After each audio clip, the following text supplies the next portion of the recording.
Sports की दुनिया में जेंटलमैन का खेल माने जाने वाले क्रिकेट के खेल को ठंडा खेल माना जाता है। ऐसा इसलिए है क्योंकि दूसरे स्पोर्ट्स की तुलना में क्रिकेट मैचों की ऑडियंस रिलेटिवली शांत होते हैं। वे लगातार शोर या चिल्लाहट नहीं करते हैं और शायद ही कभी बिना किसी कारण के अलग अलग नारे लगाते हैं। फुटबॉल के खेल को हिंसक खेल माना जाता है। क्रिकेट में खिलाड़ी आपस में टकराते नहीं हैं, जबकि फुटबॉल में अक्सर खिलाड़ी एक दूसरे को गिराते रहते हैं। लेकिन खेल की दुनिया में सबसे ज्यादा उत्साह और धमाल बेसबॉल के खेल में देखने को मिलता है। सिर पर कागज की टोपी, एक हाथ में बर्गर और दूसरे हाथ में रंग बिरंगे गिलास लिए दर्शकों को पागलों की तरह चिल्लाते हुए देखा जाता है, क्योंकि उनकी होम टाउन टीम या जिस टीम को वो पसंद नहीं करते हैं वो आती है तब नारे लगाना शुरू कर देते हैं, और जब विरोधी टीम आती है तब उनका मजाक उड़ाया जाता है और चिल्लाना शुरू कर दिया जाता है। दोनों तरफ नारेबाजी का घमासान होता है और अमेरिका में अच्छे मौसम में खेला जाने वाला खेल आमतौर पर अप्रैल के दूसरे सप्ताह में शुरू होता है और अक्टूबर तक चलता है। इस प्रकार बेसबॉल को समतल जमीन, अनुकूल मौसम और तेज हवाओं के बिना का जो मौसम होता है उसकी आवश्यकता होती है। ठंड और बर्फबारी के कारण नवंबर से मार्च तक खेल नहीं खेला जाता है। हालांकि अब ये खेल बड़े स्टेडियमों में किसी भी मौसम में खेला जा सकता है। बेसबॉल 9 खिलाड़ियों की 2 टीमों के बीच खेला जाने वाला खेल है। प्रत्येक खिलाड़ी को मैदान पर एक स्पेसिफिक पोजीशन दी जाती है। चूंकि ये खेल तेज गति से खेला जाता है, इसलिए वातावरण में निरंतर रोमांच बना रहता है। आश्चर्य और अनिश्चितता 2 ऐसी चीजें हैं जो इस खेल में लगातार बनी रहती है। इन दोनों के बीच खेला जाने वाला खेल काफी हंगामेदार माहौल में खेला जाता है। बस एक हीट खेल का रुख पलट देती है।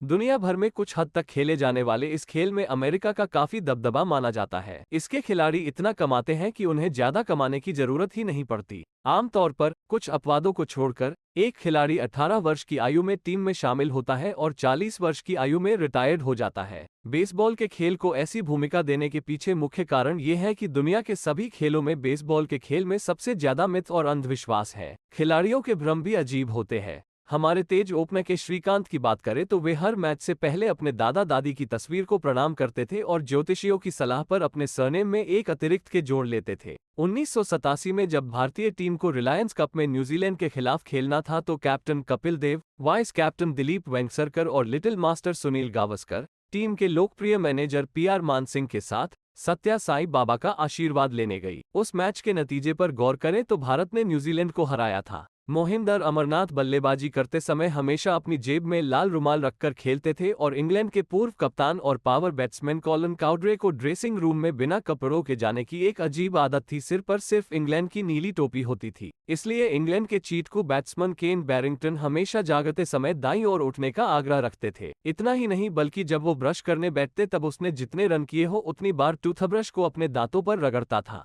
ऐसी तो बहुत सी बातें हैं।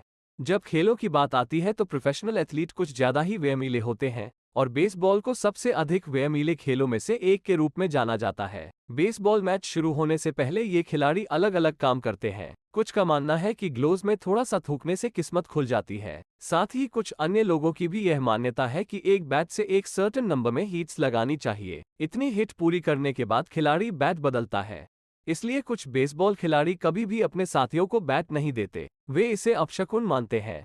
इसी तरह हर खिलाड़ी और दर्शक के लिए यह मान्यता है कि जब तक पिचर इसे ऑफिशियल हिट नहीं करता तब तक इस पर कोई कमेंट नहीं करेगा। कुछ बेसबॉल खिलाड़ी हर समय अपनी लकी कैप पहनकर ही खेलते हैं, लेकिन कुछ विशेष बेसबॉल खिलाड़ी सप्ताह के कुछ दिनों में खेलने से मना कर देते हैं। ज्यादातर बेसबॉल खिलाड़ी इस बात का ध्यान रखते हैं कि फाउल लाइन पर कदम न रखें, क्योंकि इसे अपशकुन माना जाता है। तो कुछ टीम लकी इंसान को टीम में शामिल कर लेते हैं। वो व्यक्ति बेसबॉल खेलने के लिए मैदान में नहीं उतरता है, बल्कि एक रिजर्व खिलाड़ी के रूप में शामिल किया जाता है। इसका एक बड़ा उदाहरण चार्ल्स विक्टर फॉस्ट है।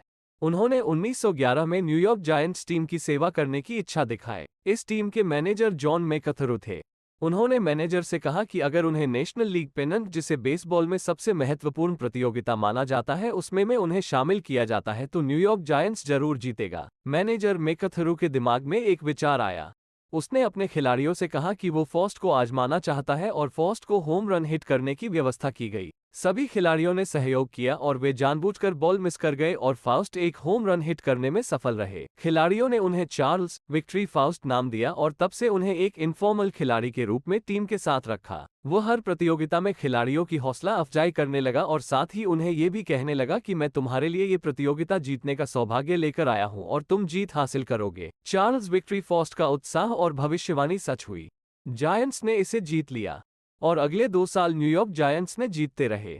1914 में फाउस्ट की मृत्यु हो गई और न्यूयॉर्क जायंट्स उस वर्ष लकी फाउस्ट के बिना हार गए। काली बिल्ली को आमतौर पर अशुभ माना जाता है। 1987 के 13वें शुक्रवार को डेनवर ब्रोंकोस टीम के प्रैक्टिस एरिया के आसपास एक काली बिल्ली दौड़ रही थी। सभी ने सोचा कि यह एक बड़ा अपशगुन है। एक 13 तारीख है और साथ में शुक्रवार है। मुझे याद है कि ऑस्ट्रेलिया के ताकतवर ऑलराउंडर कीथ मिलर भी 13 के आंकड़े से परेशान थे और इसलिए वो 87 रन पर टिके रहना पसंद नहीं करते थे। जैसे ब्रोंकोस का मानना था कि ये दोहरे अपशकुन से निश्चित रूप से टीम की हार का कारण बनेगा, लेकिन इतिहास कहता है कि ब्रोंकोस जीत गया था। मनुष्य को ही खेल के मैदान पर मैस्कॉट नहीं माना गया है, उसके अलावा खेलों में पशुओं, जादूगरों और आकर्षणों को भी शुभ माना गया है। साथ ही कुछ टीमें मैस्कॉट का उपयोग करती हैं जिसमें एक आदमी जानवर के रूप में तैयार होता है। हकीकत यह है कि इस अंधविश्वास की जड़ें हजारों साल पहले असीरियन राजाओं के अंधविश्वास से आती हैं। जब वे युद्ध में जाते हैं तो वे शेर और तेंदुए को मैस्कॉट के रूप में ले जाते थे। प्राचीन इजिप्ट के चित्रों में बिल्लियों को मैस्कॉट के रूप में भी इस्तेमाल किया गया है। प्राचीन काल से अब तक इस तरह के मैस्कॉट अलग अलग तरीकों से इस्तेमाल किए जाते रहे हैं और इनके पीछे अज्ञात मान्यताएं या मिथ हैं।